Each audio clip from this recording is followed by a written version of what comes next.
India and Britain are charting out a post-Brexit roadmap. It promises to be a long and drawn-out process, but today there was some initial success.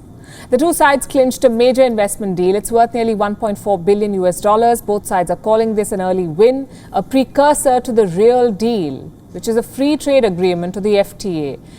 Talks on the FTA will begin later this year, but for now let's focus on the investment deal that they've struck today. You will soon see a lot of Indian companies in the UK market. The Global Gene Group is planning to invest $81 million. Wipro is charting a $22 million project. Sterlite Technology, $20 million. But one name sticks out in the list, and it is the biggest investor. Right now, also a controversial one. The Serum Institute of India. They're planning to invest $332 million. Roughly 2,400 crore Indian rupees. That's a lot of money. So where are they planning to invest this? In three specific sectors. One is a sales office, two, clinical trials and research, and three, manufacturing facilities. And the last one is still being billed as a possibility. So Serum may or may not make vaccines in Britain. But here's the question. Why is Serum putting money into foreign markets when India is facing shortages? Remember, Adar Poonawalla asked the government of India for additional funds. He said that he needed money to expand capacity to make more vaccines. So the central government announced 3,000 crore rupees in grants. Announced, that's $400 million. The finance minister of India was quoted as saying as much. So is this UK expansion separate from the situation in India?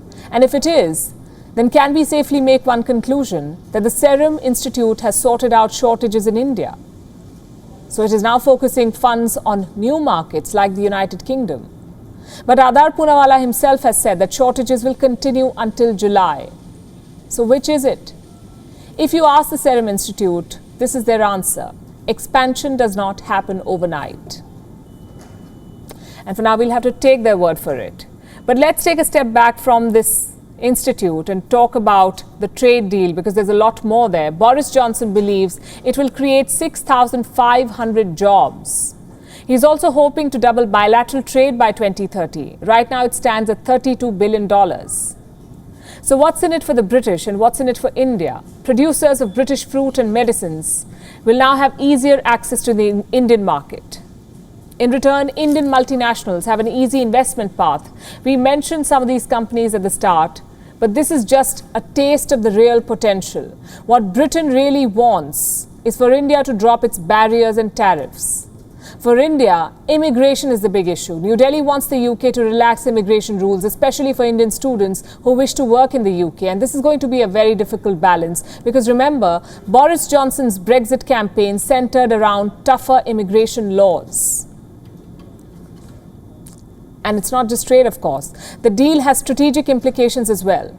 It was announced ahead of a virtual summit between Prime Minister Modi and Prime Minister Boris Johnson.